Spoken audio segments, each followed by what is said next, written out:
بھائی میں دیکھ رہا ہوں اطراف میں بہت سارے لوگ موجود ہیں. بھائی آپ بیٹھ جائیں, سمجھیں یہ فرش ادا ہے. یقیناً شہزادی معصومہ کم آپ کو براہ راست دیکھ رہی ہیں. بیٹھی آئیے بھائی جو میرے ساتھ ذات موجود ہیں, میری بہنیں میرے بھائی آئیے. محمد و آل محمد صلوات.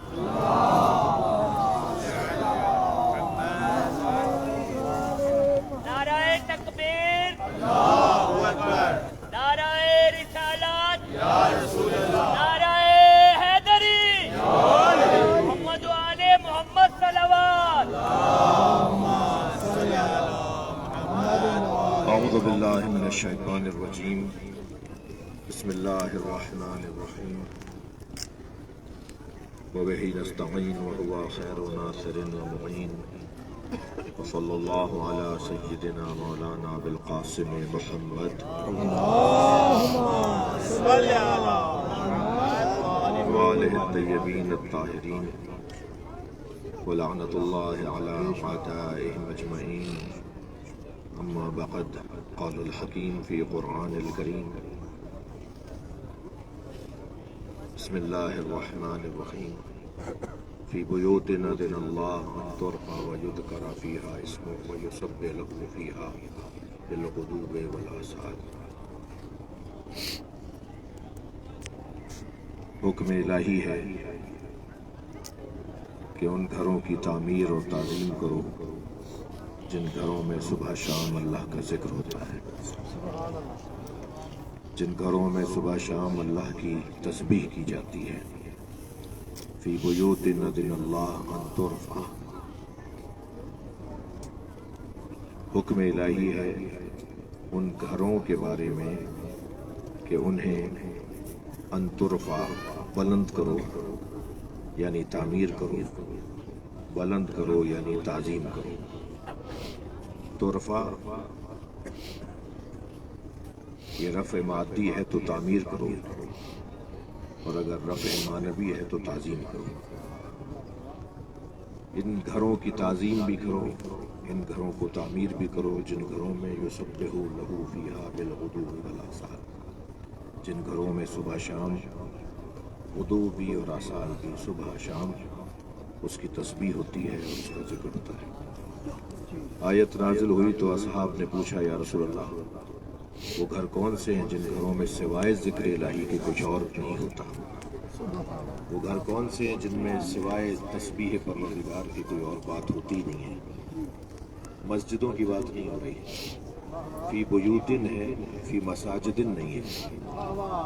قرآن میں مساجد کے بارے میں آیات ہیں, مسجد بنانے کے بارے میں قرآن میں آیات ہیں, مگر یہ مسجد کے بنانے کی بات نہیں ہو رہی. یہ کسی کے رہائشی جگہ ہے. کچھ لوگ اس میں رہتے ہیں, کچھ لوگ اس میں سوتے بھی ہیں, کچھ لوگ اس میں کھاتے پیتے بھی ہیں, کچھ لوگ ایک دوسرے کو دیکھ کے مسکراتے بھی ہیں. کوئی گھر ہیں, کچھ گھر ہیں اور ایک سے زیادہ گھر ہیں. شاید کوئی پوچھے کہ مسجد بنانے کا حکم قرآن میں ہے تو آیت پڑھ دی جائے گی, من یعمر مساجد اللہ, جو اللہ کے مسجدوں کو تعمیر کرتے ہیں وہ کون ہے؟ من آمن باللہ والیوم الآخر, وہ ہیں کہ جو اللہ پر بھی ایمان رکھتے ہیں اور آخرت پر بھی ایمان. تو مسجد بنانے کے لیے بھی قرآن میں آیت ہے, مگر یہ کچھ اور پیغام ہے. کچھ گھر ہیں جن میں کچھ ہستیاں رہتی ہیں, مگر ان کا مسکرانا بھی تسبیح ہے, ان کا کھانا پینا بھی اللہ کا ذکر ہے, ان کا ایک دوسرے کو دیکھنا بھی ذکر الہی ہے. ان کا کوئی کام ذکر الہی کے بغیر نہیں ہے. جس گھر کا کام ذکر الہی کے بغیر نہ ہو وہی گھر بیت عصمت ہے. یعنی یہ خود دلیل ہے اس گھر کے رہنے والوں پر, ایک عصمت کی دلیل ہے. کوئی گھر ایسا ہے جس میں سوائے اللہ کی کوئی اور بات نہیں ہوتی. اور عصمت کسے کہا جاتا ہے؟ اور صاحبان عصمت کو لوگ گھرانہ کون سا ہوگا؟ اب ان گھروں میں صرف اور صرف اللہ کی تسبیح ہوتی ہے, اس کا ذکر ہوتا ہے. ان گھروں کو تمہارا کام ہی ہے, امت کا کام ہی ہے کہ ان کو تعمیر بھی کرو, ان کی تعظیم بھی کرو. اصحاب نے پوچھا یا رسول اللہ وہ گھر کون سے ہیں؟ سرکار نے فرمایا بیوت الانبیاء, وہ انبیاء کے گھر. آیت نازل ہوئی سوال ہوا، سوال کا جواب ہو گیا، بات پوری تھی۔ اللہ بھی تو اپنا کام کرنا جانتا ہے نا۔ ایک ایسے شخص کے ذہن میں سوال ڈالا جسے کل جا کے جناب زہرا کا دروازہ جلانا تھا۔ ایک ایسے شخص کے ذہن میں جو وہاں بیٹھا تھا، اس کے ذہن میں سوال ڈالا اور اسی نے سوال کر لیا، ہاتھ المکان میں نہا، اشارہ کیا جناب زہرا کے گھر کی طرف، اشارہ کیا کہ جناب مولا علی کے گھر کی طرف، اور کہا یہ گھر ان گھروں میں سے ہے۔ بھئی سرکار نے بتا دیا تھا کہ وہ انبیاء کے گھر ہیں جن گھروں میں اللہ کی تسبیح ہوتی ہے، جن گھروں میں اللہ کی تذکرہ ہوتا ہے، وہ گھر انبیاء کے گھر ہیں۔ بات پوری ہو گئی تھی، لیکن اب ذہن میں خیال آتا ہے، اسی شخص کے ذہن میں خیال آتا ہے جسے آگے جا کے کچھ کرنا ہے، اور یہ اللہ زبان میں ڈال رہا ہے، اللہ دماغ میں ڈال رہا ہے۔ تم پوچھو، تم خود پوچھو، ہاتھ المکان میں نہ، وہ اشارہ کر کے کہتا ہے یہ مکان جو علی و بطول کا گھر ہے ان میں سے ہے۔ نبی نے فوراً بے ساختہ فرمایا، نعم من افاضلہا، یہ ان سب سے افضل ہے۔ یہ علی و بطول کا گھر وہ نبیوں کے گھروں سے افضل ہے۔ جب علی و بطول کا گھر نبیوں کے گھروں سے افضل ہے تو علی و بطول نبیوں سے افضل نہیں ہے۔ گھر میں رہنے والے کی وجہ سے گھر کی تعظیم ہے نا۔ نبی نے فرمایا، نعم من افاضلہا، یہ گھر ان سارے گھروں سے افضل تر گھر ہے۔ جس گھر کو قرآن نے یعنی اللہ نے تعظیم کرنے کا کہا تھا، جس گھر کی تعظیم کرنے کا کہا تھا، جس گھر کو تعمیر کرنے کا کہا تھا، اس گھر کو تو پوری امت مل کے سونا چاندی کا بناتی، ساری امت مل کر اس گھر کی ایک ایک ذرے ذرے کو تبرک کے طور پہ لیتی۔ اس گھر کے اندر سے اگر کوئی پتھر لکڑی ہٹائی جاتی تو اسے اپنے سر پہ رکھا جاتا، اس گھر کے تو ایک خاک کے ذرے کو بھی آنکھوں کا سرما بنایا جاتا ہے۔ اللہ نے کہا ہے نا کہ اس کی تعظیم کرو۔ یہ گھر کون سا گھر ہے؟ یہ وہی گھر ہے کہ جس کے در پر آ کر ملک الموت رک جاتا ہے۔ نبی مکرم کی رحلت قریب ہے کہ ایک مرتبہ دروازے پہ آواز آئی کہ مجھے، دروازہ بجا تو سیدہ نے سوال کیا، من الباب، کون ہے دروازے کا؟ اس نے کہا مجھے نبی سے ملنا ہے۔ بی بی نے فرمایا میرے بابا کی طبیعت اچھی نہیں ہے، واپس چلے جاؤ۔ یہ گھرانہ کچھ اور گھرانہ ہے۔ واپس چلا گیا۔ کچھ دیر کے بعد وہی دوبارہ آیا۔ بی بی نے پوچھا کون ہے دروازے پر؟ وہی آواز آئی، مجھے نبی سے ملنا ہے۔